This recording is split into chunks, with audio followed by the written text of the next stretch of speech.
This week we commemorate the extraordinary courage and sacrifice of those who gave their lives for our liberty on D-Day 75 years ago.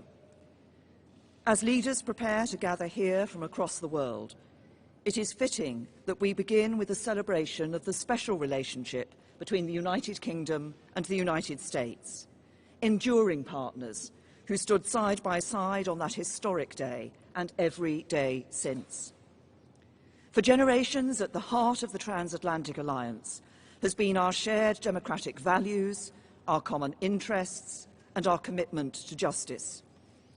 It is that unity of purpose that will preserve the deep-rooted ties between our people and underpin our nation's security and prosperity for the next 75 years and beyond. So I am very pleased to welcome the President of the United States of America on this state visit to the United Kingdom. For the past 2.5 years, the President and I have had the duty and privilege of being the latest guardians of this precious and profound friendship between our countries. As with our predecessors, when we have faced threats to the security of our citizens and our allies, we have stood together and acted together. When Russia used a deadly nerve agent on the streets of our country, alongside the UK's expulsions, the President expelled 60 Russian intelligence officers, the largest contribution towards an unprecedented global response. And in Syria, when innocent men, women and children were victims of a barbaric chemical weapons attack, Britain and America, along with France, carried out targeted strikes against the regime. Since we spoke about NATO during my first visit to the White House, we have maintained our support for this crucial alliance. Thanks in part to your clear message on burden sharing, Donald, we have seen members pledge another $100 billion, increasing their contributions to our shared security. And I'm pleased to announce that NATO will soon be able to call on the UK's Queen Elizabeth-class aircraft carriers and F-35 fighter jets to help tackle threats around the world. Today, we've discussed again the new and evolving challenges to our security, our values, and our way of life. We share the same view about their origin and our objectives in meeting them. But, like Prime Ministers and Presidents before us, and no doubt those that will come after, we can also differ sometimes on how to confront the challenges we face. I've always talked openly with you, Donald, when we have taken a different approach, and you've done the same with me. I've always believed that cooperation and compromise are the basis of strong alliances, and nowhere is this more true than in the special relationship. Today, we've discussed again the importance of our two nations working together to address Iran's destabilizing activity in the region and to ensure Tehran cannot acquire a nuclear weapon. Although we differ on the means of achieving that, as I've said before, the UK continues to stand by the nuclear deal. It is clear that we both want to reach the same goal. It is important that Iran meets its obligations, and we do everything to avoid escalation, which is in no one's interest. Recognising our nations as safer and more prosperous when we work together on the biggest challenges of our time, I also set out the UK's approach to tackling climate change and our continued support for the Paris Agreement. And we also spoke about China, recognising its economic significance and that we cannot ignore action that threatens our shared interests or values. As we've deepened our cooperation on security, including our joint military operations and our unparalleled intelligence sharing, so our economies too are ever more tightly bound together. Every morning, 1 million Americans get up and go to work for British companies in America, and 1 million Britons do the same for American companies here.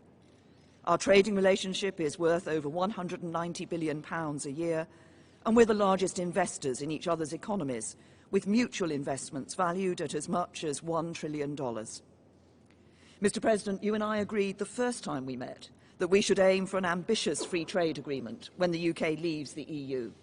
And from our positive discussions today, I know that we both remain committed to this. I'm also sure that our economic relationship will only grow broader and deeper, building on the conversations we had and the ideas we heard from UK and US businesses when we met them earlier today. Tomorrow we will sit down in Portsmouth with our fellow leaders to reaffirm the enduring importance of the Western Alliance and the shared values that underpin it.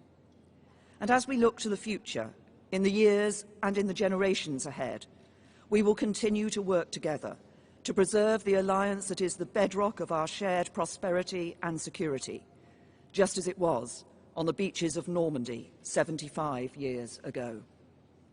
Mr. President.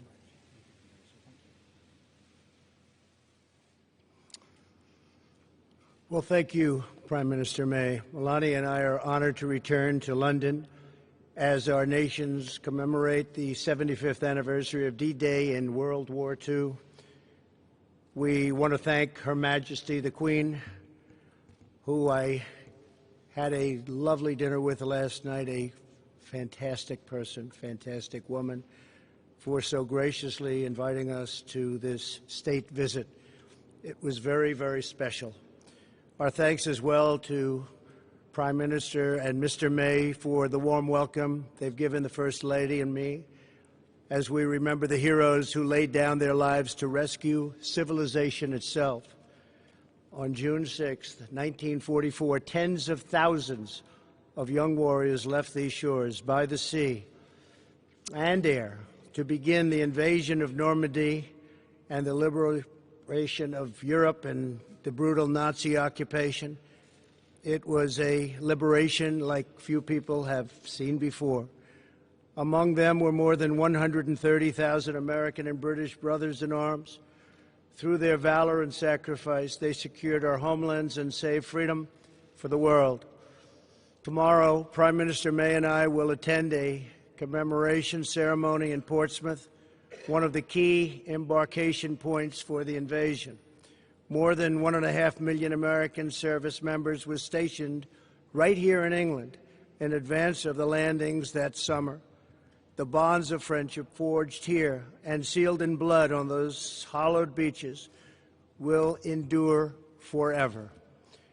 Our special relationship is grounded in common history, values, customs, culture, language, and laws. Our people believe in freedom and independence as a sacred birthright and cherished inheritance worth defending at any cost. As the Prime Minister and I discussed in our meetings today and yesterday, the United States and the United Kingdom share many goals and priorities around the world.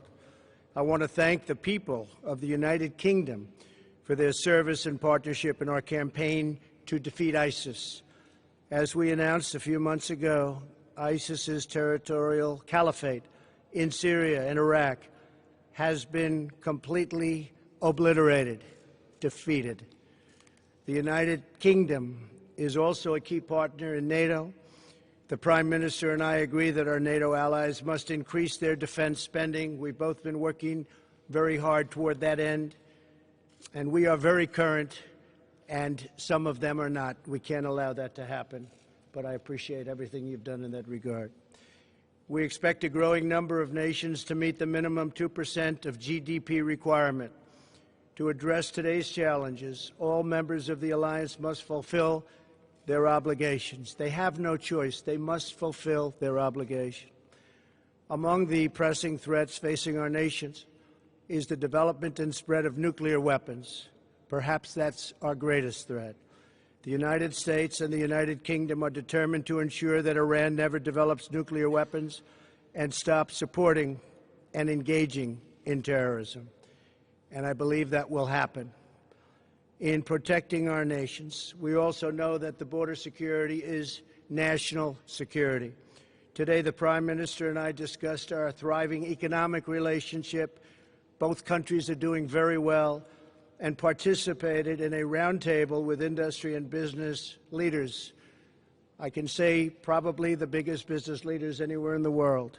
Our nations have more than $1 trillion invested in each other's economics. The United Kingdom is America's largest foreign investor and our largest European export market. That's a lot of importance. As the UK makes preparations to exit the European Union, the United States is committed to a phenomenal trade deal between the U.S. and the UK. There is tremendous potential in that trade deal. I say probably 2 and even 3 times of what we're doing right now. Tremendous potential. 75 years ago this Thursday, Courageous Americans and British patriots set out from this island toward history's most important battle. They stormed forward out of ships and airplanes, risking everything to defend our people and to ensure that the United States and Britain would forever remain sovereign and forever remain free. Following this press conference, Prime Minister May, Mr. May, the First Lady, my family and I will visit the legendary Churchill War Rooms beneath the streets of London. I look forward to that. In his famous speech on this day in June 1940, Prime Minister Churchill urged his countrymen to defend our island, whatever the cost may be. As we mark this solemn anniversary of D-Day, we remember that the defense of our nations does not begin on the battlefield, but within the heart of every patriot. Today, let us renew our pledge, engraved at the American Cemetery in Normandy and inscribed by President Dwight Eisenhower in St. Paul's Cathedral, right here in London, that the cause for which they died shall live. Prime Minister May, it's been a true honor. I have greatly enjoyed working with you. You are a tremendous professional and a person that loves your country dearly. Thank you very much. Really an honor. Thank you for the invitation to memorialize our fallen heroes and for your partnership in protecting and advancing the extraordinary alliance between the American and the British people. It's the greatest alliance the world has ever known. Thank you, Prime Minister. Thank you. Thank you. Thank you very much.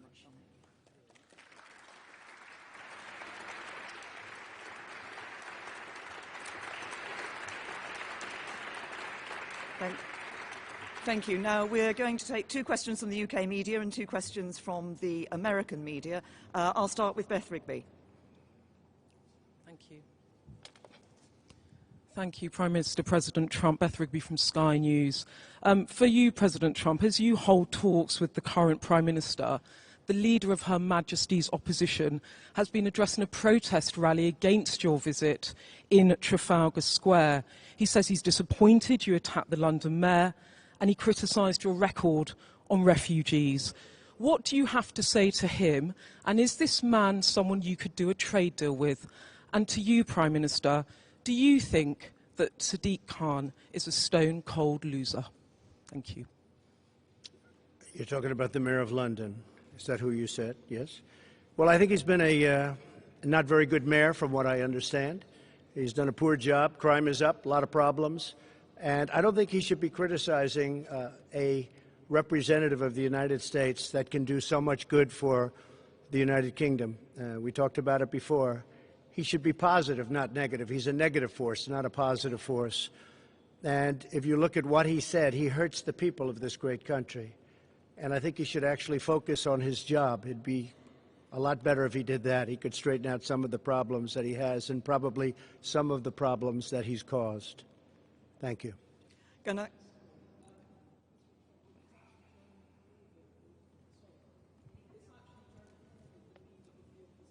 Yes, he wanted to meet with me, and I told him no. Yes. Well, I don't know Jeremy Corbyn. Never met him. Never spoke to him. He wanted to meet today or tomorrow, and I decided that I would not do that. I think that he is, from where I come from, somewhat of a negative force. I think that people should look to do things correctly as opposed to criticize. I really don't like critics as much as I like and respect people that get things done. So I've decided not to meet. As far as the protests, I have to tell you, because I commented on it yesterday, we left the Prime Minister, the Queen, the royal family. There were thousands of people on the streets cheering. And even coming over today, there were thousands of people cheering.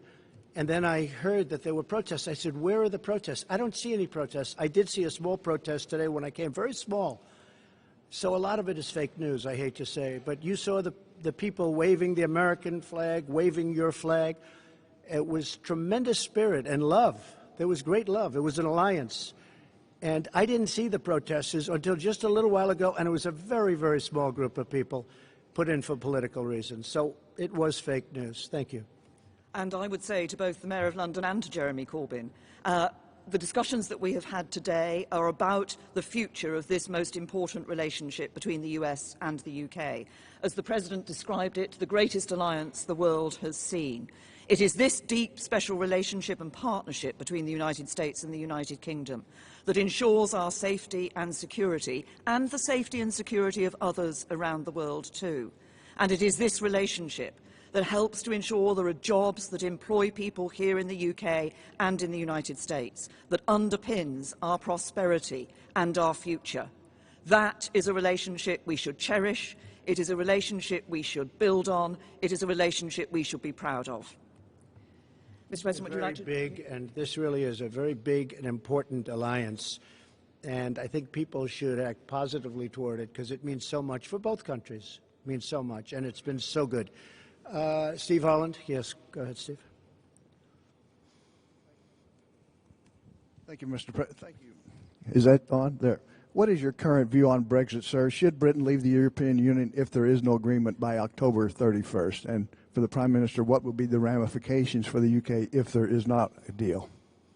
Well, I don't like to take positions in things that I'm not, really. I understand the issue very well. I really predicted what was going to happen. Some of you remember that prediction. It was a strong prediction, made at a certain location on a development we were opening the day before it happened. And I thought it was going to happen because of immigration more than anything else, but probably it happens for a lot of reasons. But I would say, yeah, I would think that it will happen, and it probably should happen. This is a great, great country, and it wants its own identity. It wants to have its own borders. It wants to run its own affairs. This is a very, very special place, and I think it deserves a special place. And I thought maybe for that reason, and for others, but that reason it was going to happen. Yeah, I think it will happen. And I believe the Prime Minister's brought it to a very good point where something will take place in the not-too-distant future. I think she's done a very good job. I believe it would be good for the country, yes. And from my point of view, I believe it is important for us to deliver Brexit. We gave that choice to the British people. Parliament overwhelmingly gave the choice to the British people. We should now deliver on that choice. I continue to believe that actually it's in the best interests of the UK to leave the European Union in an orderly way with a deal. I think we have a good deal. Sadly, the Labour Party and other MPs have so far stopped us from delivering Brexit and that deal. But we will, but obviously this is an issue that is going to continue here in the UK. I think the important thing is we deliver Brexit, and once we're out of the European Union, we will be able to do what we've been talking about today and develop not just that free trade agreement, but a broader economic partnership into the future. If I could just follow up on a related matter. Mr. President, are you prepared to impose limits on intelligence sharing with Britain if they do not put in place some restrictions on Huawei? No, because we're going to have absolutely an agreement on Huawei and everything else. We have an incredible intelligence relationship, and we will be able to work out any differences. I think we're not going to have it. We did discuss it. I see absolutely no limitations. We've never had limitations. This is a truly great ally and partner, and we'll have no problem with that. Okay? Francis. Mr. President, Francis Elliott from The Times. Do you agree with your ambassador that the entire economy needs to be on the table in a future trade talk, a trade deal, including the NHS? And Prime Minister, are you tempted to take the Prime Minister President up at his word and stick around for a bit until the trade deal is done? I think we're going to have a great trade deal, yes. I think we're going to have a great and very comprehensive trade deal.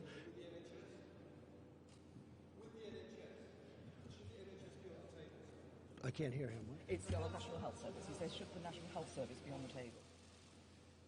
Look, I think everything with the trade deal is on the table. When you're dealing in trade, everything's on the table. So NHS or anything else, or a lot more than that. But everything will be on the table, absolutely. Okay. But the point about making trade deals is, of course, that both sides negotiate and come to an agreement about what should or should not be in that trade deal for the future. And as regards your second question, Francis, nice try, but no. Look, I'm a woman of my word. Mr. President, would you like to? John, please. Mr. President, thank you. Mr. President, domestically, in recent days, Mexico has stepped up apprehensions and deportations of Central American migrants. That's good. This could possibly be in response to your threat of tariffs. Has Mexico Not possibly be. has Mexico done enough to avoid tariffs, which will be imposed in some 6 days from now? No, we haven't started yet. But the threat is out there. Yeah, the threat is out there, but we haven't really started yet. No, this will take effect next week. And what do you, 5%. and what do you think of Republicans who say that they may take action to block you imposing those tariffs? No, I don't think they will do that. I think if they do, it's foolish. There's nothing more important than borders. I've had tremendous Republican support. I have a 94% approval rating as of this morning in the Republican Party. That's an all-time record. Can you believe that? Isn't that something? I love records. But we have a 94% approval rating in the Republican Party. I want to see security at our border. I'm going to see great trade. I'm going to see a lot of things happening, and that is happening. And as you know, Mexico called. They want to meet. They're going to meet on Wednesday. Secretary Pompeo is going to be at the meeting, along with a few others that are very good at this, and we are going to see if we can do something. But I think it's more likely that the tariffs go on, and we'll probably be talking during the time that the tariffs are on and they're going to be paid. And if they don't step up and give us security for our nation, look, millions of people are flowing through Mexico. That's unacceptable. Millions and millions of people are coming right through Mexico. It's a 2,000-mile journey, and they're coming up to our border. And our Border Patrol, which is incredible, they're apprehending them. But our laws are bad because the Democrats don't want to pass laws that could be passed in 15 minutes, that could be passed quickly. In one day, it could change. But even beyond the laws, Mexico shouldn't allow millions of people to try and enter our country. And they could stop it very quickly. And I think they will. And if they won't, we're going to put tariffs on. And every month, those tariffs go from 5% to 10% to 15% to 20% and then to 25%.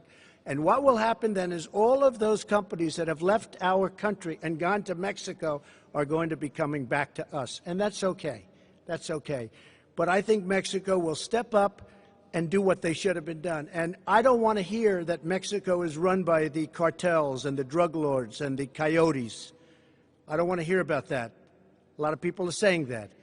Mexico has something to prove. But I don't want to hear that they're run by the cartels. You understand. You report on it all the time. A lot of people do. That would be a terrible thing. Mexico should step up and stop this onslaught, this invasion into our country, John.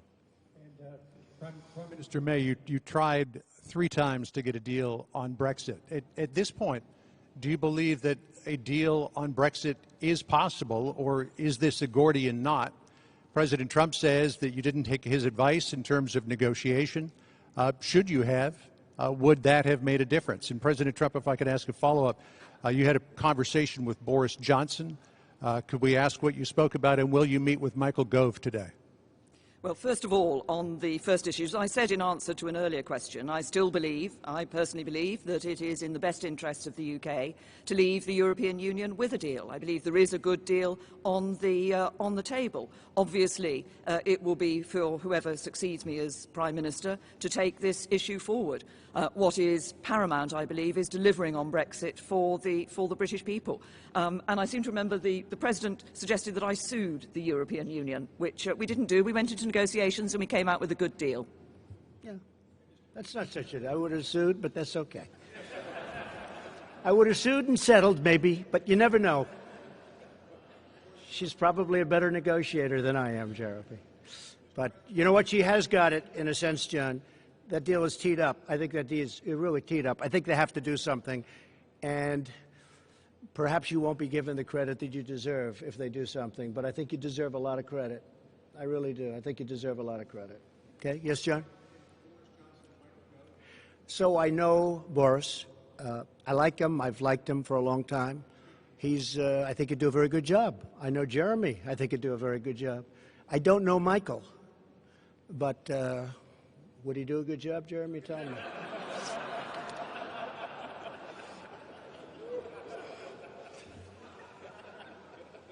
Okay? Good. Thank you very much, everybody. Thank you. Thank you very much.